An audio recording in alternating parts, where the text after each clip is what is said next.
Start the program.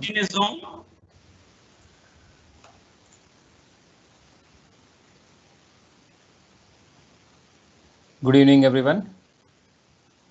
Welcome to Fluid Power Society of India. Today, we are officially starting the first webinar series with Mr. Suresh Kannan, talking on hydrostatic transmission. He is CEO from Kolben Hydraulics Limited. I would suggest you to post your questions in the right side window. We will take in the end all the questions for Suresh to answer it. So we'll be going ahead and starting the first session on Fluid Power webinar series.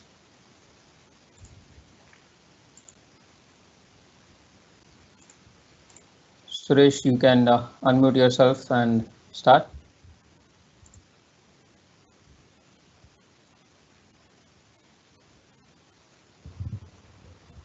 Slide is on? Yes. You can hear me? Srini? Yes, Suresh, you are audible. Okay, thanks. Yes, you are audible. We wait a couple of minutes or we go on? We can start. Okay. So good evening, everybody, for today's evening event. This is the first, I would say, knowledge sharing from Fluid Power Society of India online. And it's a great event and welcome you all to this. Today being the first event, we are starting on with a very interesting topic, which is hydrostatic transmission. I'm sure each of you are at different level of understanding of this, so we'll try to mix and match some basics, and we'll try to show you some applications and some criticality on these products where it is used. So let's think a bit on hydrostatic transmissions.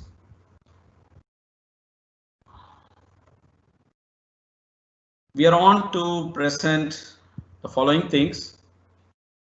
The first one we would cover is comparing the hydrostatic with mechanical transmissions. Is the slide on, Srini? Okay. So the first slide, the first part, we will compare with mechanical transmission. What are the differences? What kind of advantage you get in hydrostatic transmission? Then we move on to see what are the components in hydrostatic transmission, how it works, at least the basic of how it works. Then we go on to see some of the applications where hydrostatic is quite popular on. Then go on to see the controls. Controls play a quite important role. And finally, filtration, which is also very important for hydrostatic transmission.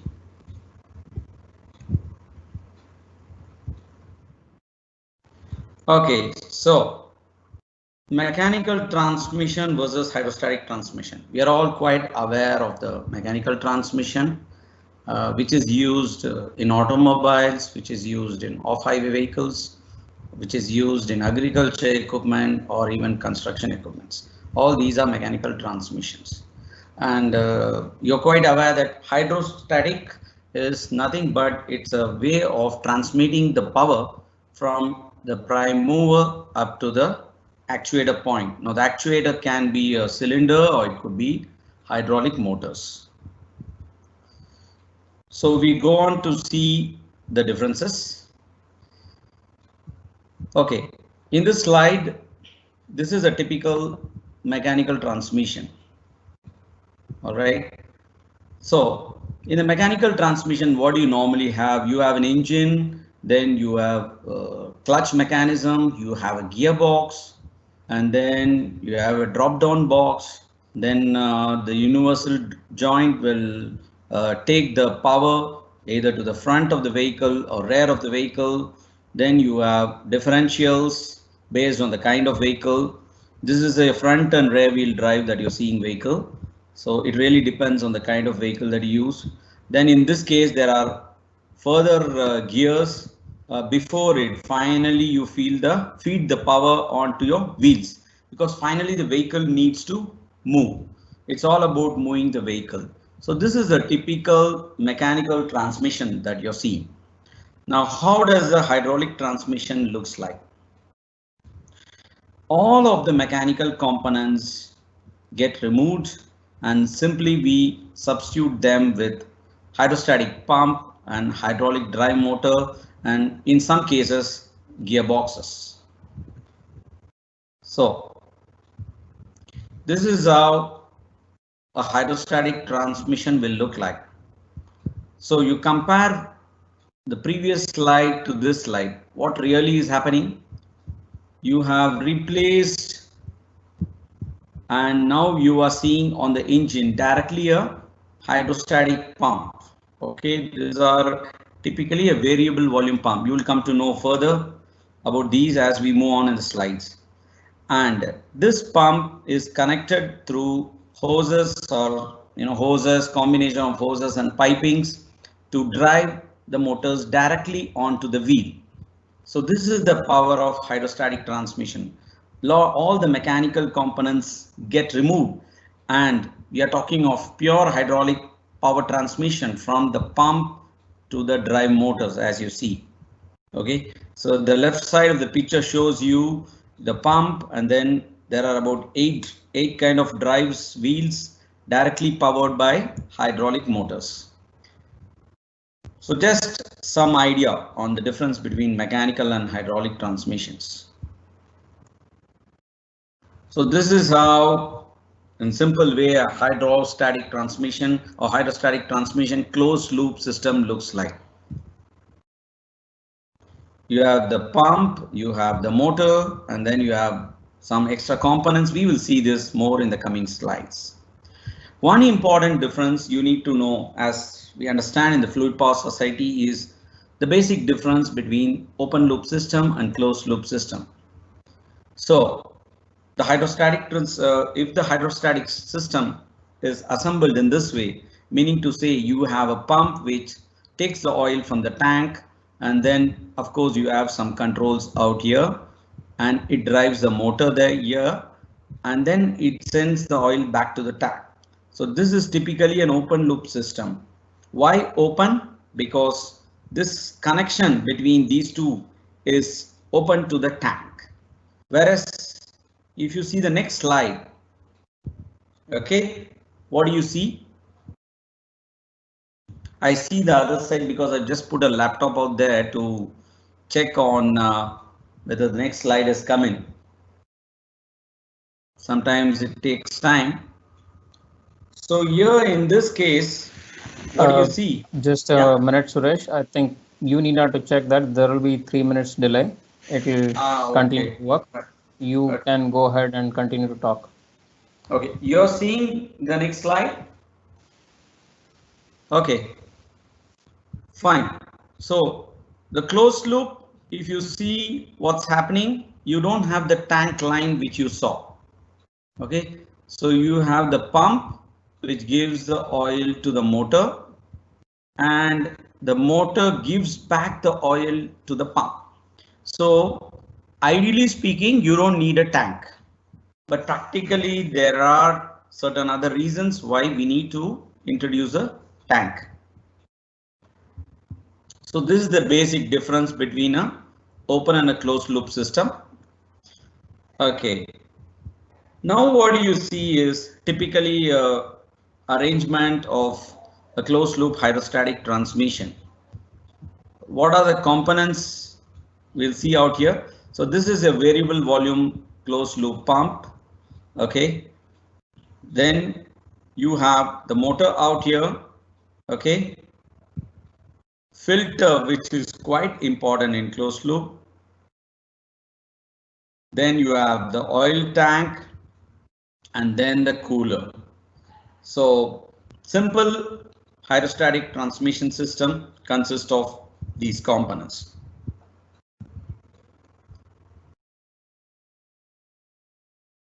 Okay, now we go on to see again a little bit, because we are still in the comparison with mechanical transmission, what really happens in a mechanical transmission.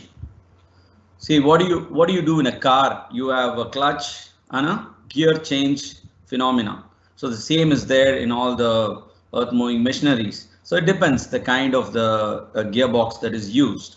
So you'll have first gear, which is really a highest torque mode and lower speed mode.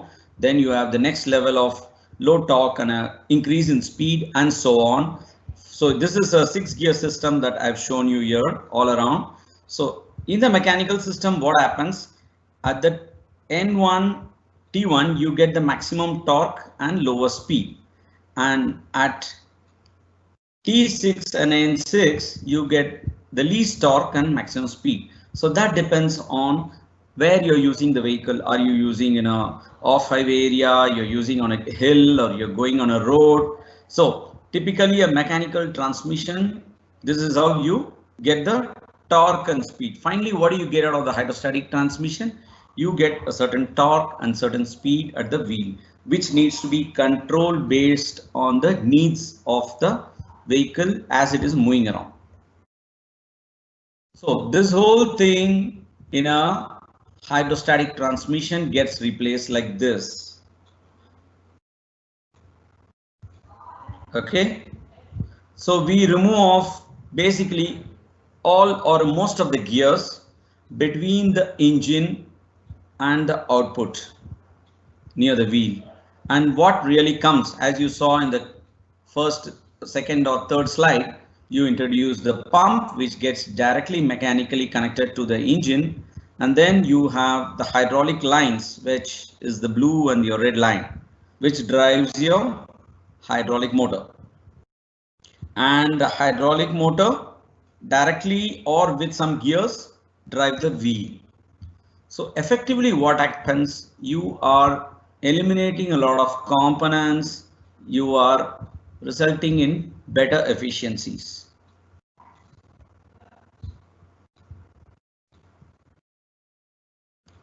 Some more features of using hydrostatic drive.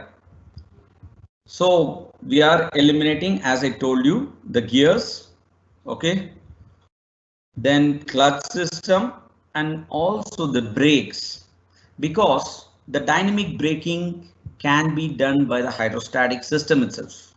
How? We will see in the coming slide. So you need only a parking brake. In some applications, yes, we do use dynamic brakes, but typical hydrostatic system itself has got the inherent capacity to brake the hydraulic system, which results in braking of the vehicle.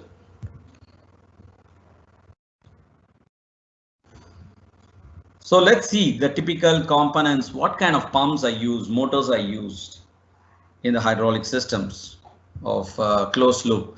As I told you, in the hydraulics system, what we try to control is your torque and speed, right? Now, finally, the selection of products is based on the application and also the cost criteria that is required to manage the design needs. So if you see in this application, yeah, we have shown you an axial piston pump on the left corner. Okay, the pump's main job is to increase the flow to the desired level so that the speed on the wheel is increased or decreased based on the requirement as the vehicle is moving on. Now, the customer has the option to use various kinds of drives. Some of the options are you can use orbit motors. Orbit motors are generally quite compact and it is reasonably good for low power applications. Compared on a pricing scale, it stands a little bit better as compared to the piston units. But having said that, if you're looking at really a better efficiency, then you need to look at piston units. Now again, in piston, you can have high speed low torque, that is axial piston or bent axis motor with a gearbox, or you can use radial piston motor directly or radial piston motor with a lesser reduction. So the first one is your orbit motor, which can be directly coupled to the wheel. The second one which you see here is bent axis motor with a gearbox planetary reduction. This, as you see, will directly mount on to the wheels of the vehicle. Here you see a radial piston motor with a rest reduction. For example, a bent axis is a high speed motor, so you need to use a ratio of like 25 or 30. Whereas if you're trying to use a radial piston, sometimes you can go at a 5 or a 7 ratio. So you are multiplying the torque and reducing the speed with a smaller ratio. And there are also many times you can also use a direct drive motor. So various combinations are possible. What is really required, which really depends on application, envelope space, efficiencies, and so on. And the flow decides the speed, and the pressure in the system will really be depending on what is the resistance that the wheels is coming into. So based on the resistance, the system pressure will keep on changing. Now we'll see the simple graph, what happens in a hydrostatic transmission, which is typically also compared. We'll do the comparison with a mechanical unit. When you start the vehicle, this is the condition when you really need quite high torque, okay, because you're moving from static to dynamic condition. So at this condition, you have a heavy inertia combined with, if you're on a slope, then you're gone. You need to really overcome these, and for this the torque requirements are quite high. So because of this, in most of the application in hydrostatic, the pressure level goes up when you start. So that's how you see this curve of torque versus speed. It starts at a very high starting torque. Once it has picked up some speed, then it moves on to a relatively reduced torque and the speed starts increasing. And it goes on as you go on to your peak speed. So this is the typical curve a hydrostatic drive follows, and it is quite stepless. We don't have any step. This is one of the big feature of hydrostatic transmission. And another big feature is operating the machine at very low speed at full torque. For example, if you're trying to use your mechanical tractor at very low speed, it's often a little bit difficult. The engine may get stalled, you have to off it, or it keeps on, the speed of the vehicle will keep on varying a bit. Whereas in hydrostatic transmission, absolutely, this is one of the key area where hydrostatic really stands out. And another point here is on the right side corner is your power limit of the engine. That means that is the corner HP, maximum power that the vehicle is or the engine is giving to the hydraulic system. Beyond this, the engine will stall. So these are a couple of important conditions. In the next slide, you will see a comparison with mechanical transmission. Typically, let's say a 5-gear mechanical transmission. What happens in a 5-gear mechanical transmission? So you'll press the clutch and you will change the gear. So when you press the clutch and the gear, then you go on to change the torque and speed ratio.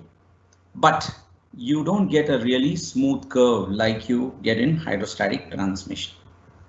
So stepless speed torque ratio is much better in a hydrostatic transmission as compared to a mechanical transmission. Another thing is where hydraulic stands out is the maneuverability. So you want to turn the vehicle, right? Most of us, we are quite aware that typically we all use a two-wheel steering, right?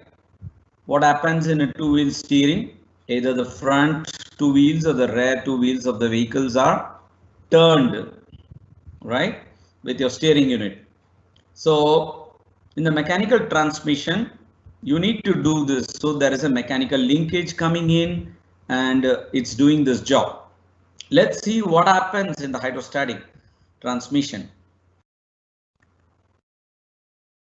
So typically hydrostatic transmission, we already saw how is the pump and motors arranged. Now we have in hydrostatic, the beauty is you can have different kind of steering. How do we do it?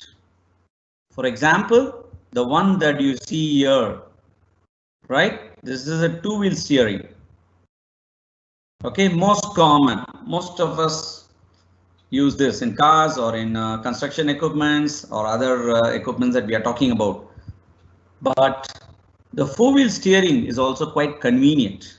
Okay, so it's done with both the front axis as well as the rear axis, and also it's possible to steer the vehicle like this. Let's say the tires are put parallel to each other, so it's kind of a crab movement. You know, when you're trying to move, it's kind of follow the movements of a crab. How does a crab move? So it's typically going a little bit on the sideways, either side. When you turn, it moves like a crab. So you can have a two-wheel steering, you can have a four-wheel steering, or a movement like this. So maneuverability in a hydrostatic drive vehicle is much better. Another thing that hydrostatic stands out, as I told you, and as you've seen in the last few slides, the pump transmits the hydraulic power through hoses and it drives the wheel.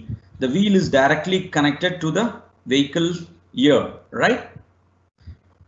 What happens in a hydrostatic transmission? You have the advantage of keeping the engine wherever you want, because we don't have any mechanical linkage out here.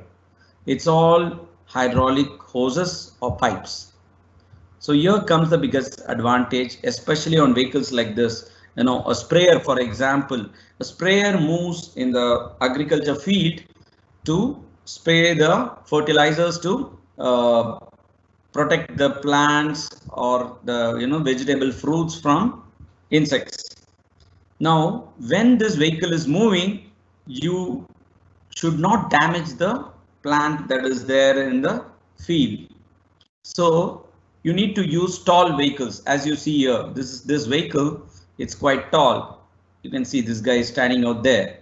So if you are able to build this kind of vehicle conveniently, then it is more convenient to use these in the field. So hydrostatic drive really stands out in this kind of thing. Why? Because I can place the engine wherever I want in this vehicle, and then just with hose transmission, I just take the lines and drive the motor directly on the wheel. So a big open space out here in the center for the plants not to get damaged. This is the biggest advantage. Another advantage, okay, this is not a hydrostatic, but I would like to point out this feature is in this kind of vehicle with hydraulic, we can vary the width between the wheels. Okay, that's also possible. This is of course done by auxiliary hydraulic system, which operates the cylinder. So, maybe this is used to in a particular area, let's say in Gujarat, the field is laid in for cotton in such a way that they follow a particular distance, maybe a 2 feet or something. And the same thing, let's say in Maharashtra, is a little bit different. So when this kind of condition varies, you can't change the vehicle. The same vehicle is sometimes moved to different fields for spraying. So at that point, the left or the right set of wheels can be moved sideways to increase the width between the wheels. So this is another big advantage in these kind of systems. So just to summarize on the advantages of hydrostatic transmission. So the key points are only listed here. There are much more. So the key point, the biggest point is infinite variable regulation of speed and torque. So with this, we are able to give a step-less variation of speed over the entire range of torque. The second point, maximum torque at startup conditions. So starting torque of this is quite high, and also running the vehicle at very low speed. I gave you the example of tractor, or let's say we are trying to do harvesting with a harvesting machine. So the speed sometimes need to be very, very low. So this is quite possible by hydrostatic transmission. Third one, smooth acceleration because of the continuous variability. Again, So you are able to achieve this because we don't have any gearbox. Fourth point, which is quite interesting out here, is we can do rapid reversal, stopping, and again starting of vehicle. And this is quite conveniently done with hydrostatic, and the system is protected with pressure valves so that surges don't happen. And also this helps in hydrostatic braking, which I told you, the hydraulic system itself does the dynamic braking for you. The next point is on the engine. Yes, I told the engine can be located anywhere you want. Take the hoses and then connect to the wheels. So you can play with your CG of the vehicle. You can really shape your vehicle the way you want it. The biggest advantage always for hydraulics till today stands is the power density, which is the power to weight ratio. It's quite high, with which it's easy to use the hydraulic motors and pump in combination for hydrostatic drive. Last one, of course, dynamic braking, which I covered earlier. That's another key point on hydrostatic transmissions. So with this, you get some idea on a comparison of hydrostatic with mechanical transmission and what are the features. Okay. Next, we go on to see what are the systems, what are the components of the hydrostatic system. We did see this slide again. Gutikar, you got the basic components system online? Yes. Okay. So here, what do you see? So the main components of the hydrostatic transmission. The main component is, of course, the variable volume closed loop pump. The pump is a variable volume pump. It is a bidirectional flow pump, means to say this is closed loop. So in one condition, the oil goes this direction, right? And when you change with controls the swash plate, the oil start going this direction. All right. So the direction control is done by the pump itself. You don't need a direction control valve. That makes the system more compact. Now what happens? See, ideally speaking, I told you in the closed loop, the pump supplies the oil to the motor supplies back oil to the pump. So it's in closed loop. But this is a very ideal condition. But we are talking of reality. These are hydraulic components. There are tolerance inside the pumps and motors. So due to this, we have internal leakages, and this leakages are clearly shown here with the case drain. You have a case drain on the motor and you have a case drain on the pump. So if you assume you fill the oil loop with some oil and you're operating it, now because of this case drain on the pump and case drain on the motor, if you just leave it like this, only in closed loop, a point will come when the loop, the oil loop, problems to the pump in terms of cavitation and also on the motors. So for this reason, it is important to replenish oil into the loop or charge the loop, right? So what do we do is we put a small pump, okay, chota pump. Okay, the job of this is to manage these leaks that you see here. There is a leak here, there is a leak here. And let's say from new to running condition of 4 to 5 years, yes, we all know the wear and tear increases. So leakage is going to be increasing. So we need to have a replenishing or charge or makeup pump, which gives this oil into the loop. So this pump is shown separate here, but most of the time this pump is fixed back in the back side of this pump. So whenever this pump, the main pump is rotated, the charge pump also starts rotating. And filtration, yes, very big topic in closed loop again. We'll see some slides towards the end. Here what's happening is this pump takes oil from a smaller reservoir because this is normally about 20-25% of the size of the main pump. So this is the advantage coming in hydrostatic transmission.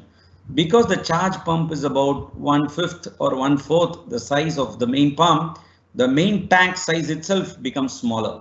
So a tank size of a flow rate of, let's say, is typically sized between I would say 0.75 to 1.25 times the maximum flow of the pump, something like that, or you sometimes even smaller based on the conditions of heating and other criteria that is important. So this oil goes into the loop, the oil gets filtered, and there is a separate relief valve for this because there is a pump, so you need to have a relief. And this oil gets into the loop conveniently through the low pressure side. So typically in closed loop, I'm not going to go much into the circuitries and the pressure levels because this is an introductory hydrostatic transmission session. So typically in hydrostatic transmission, when the, let's say the rotation is like this, on the top side of the circuit, you will have the high pressure, maybe 200 bar or 400 bar. On the return line, you have a pressure level which could be 15 bar, 20, 25, depends on the design of the circuitry and the pump. So there is always a back pressure because why? Because the loop is closed. OK, this is not like an open loop. You saw the earlier slide. So there is a certain back pressure and it makes good sense or hydraulic sense or energy sense to introduce this replenish oil into the low pressure line. So this oil will come here, it cannot go here because this relief valve will be set to low pressure like 20 or 25 bar. So this oil comes out here and then it goes into the loop here and then it goes on like this. So the charge pump's job is to replenish the lost oil in the hydraulic system. Then we have next, you have to protect the loop. OK. Right, this is the hydraulic system. Any hydraulic, this is the main hydraulic system and this is, let's say, the subsystem. Here we have a relief. What about this main line? Let's say if this is driving, the motor is driving a wheel and if the resistance is very high, so you'll have a stall. So when you have a stall, you need to blow the oil through the relief. So relief acts as a fuse or it is the protection for us. So for each of the side, we have a relief. And the most important thing to remember in hydrostatic transmission is all these valves are, connected cross. We can't afford to lose these oil. So let's say if it was working from this side to this side and back here, so then this relief comes into the picture. So if there is a peak pressure coming in, this relief will open and send the oil to low pressure and vice versa. When if it's working this way, then this relief comes into the picture. So all these components that you see, including the charge pump, all gets packaged onto the pump. So what really you do in a hydrostatic drive is you just connect the hose from here directly to the motor and from motor to the pump. This is the typical connection of a hydrostatic system. The next part also shows you a little bit of cross section of the closed loop system. You saw all the components. You can see all the components that we talked of. This is, of course, a variable volume pump. This is a reversible flow pumps. As I told you, it's not, it goes 18 degrees on either side to give flow on either side based on the requirement. Then you have the main high pressure relief. You have the charge pump. I told you everything gets built onto the pump. So it's all packaged into one unit. And as I told you, you will just simply see the hose going from pump to motor and motor to pump. So that's what is happening here. And sometimes people connect the drain line of the motor to the pump and then it goes to the tank just to make the pump more flush the oil out, or let's say additional cooling, etc. There is additional one more component that is coming into the motor. This is another cover, how it looks like of another pump typically. So to make the system more compact, why I've shown you is the relief valve and the check valve are combined as one valve, one assembly, because we have to make it more compact. So here you see the section. The check valve allows the oil normally to get into the loop from the charge line. The relief is going to limit the pressure and send the oil to the other side. So both are combined and made into one valve to make the system more compact. Going back to the previous slide, That's what is shown here. This is a relief cum check as it is written here. Yeah, it's a relief cum check. So it makes the pump smaller.